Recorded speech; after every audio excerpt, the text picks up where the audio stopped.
Oh, this Nissan Versa looks brand new on the outside. Wonder what's wrong with it. Interior is all there. Well, I think I know what's wrong with it. It's the transmission. These CVTs never make it past 200,000 miles, and we see that pretty often here. So today we're gonna get digging on to find out why we have so many CVT Nissans here. Let's get started.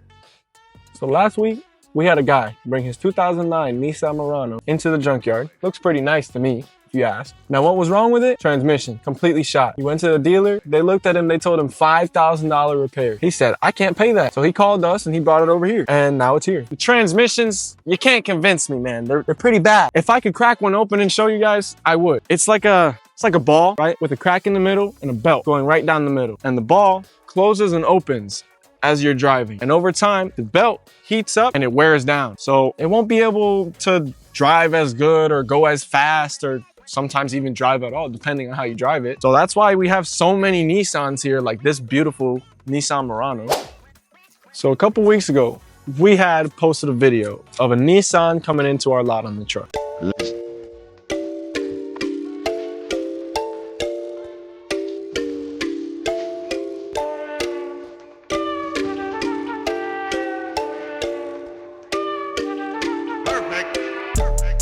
And you guys went absolutely crazy in the comments. Like, it's got 3 letters, CVT. It's a Nissan, it belongs there. Well, as you can tell with the customer responses, there is a trend going on with Nissan. Now, we're not bashing on Nissan. Nissan is still a good company for cars, but they do throw an oddball out there with their transmissions, and they don't really last that long, as you can tell. We've got quite a bit of them. They're beautiful, they are, but sometimes you beat on them too hard, this is where they end up.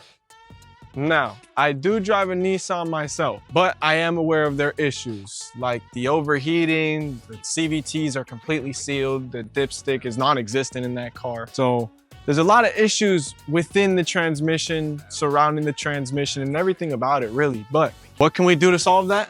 You can do your regular scheduled maintenance on time every 3,000 miles. You can get your transmission checked out every time you go. You can get them to plug in the computer and see what the belt life on your transmission is. Now, it does cost a lot of money. I'm not gonna say that it's cheap. It is pretty pricey to service one of those CVT transmissions. So I'm not sure what I'm gonna do myself with mine when that happens. But if you try, you don't beat on it, maybe, just maybe you can push it past that 200,000 mile mark. Now, it is frustrating.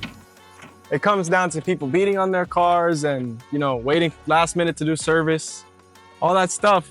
Then when you try to sell it or you try to repair it, the repairs are just crazy, outrageously expensive. Or you just don't like what they're offering you when they want to purchase your vehicle. Because the transmission is shot and nobody wants to pay for a car.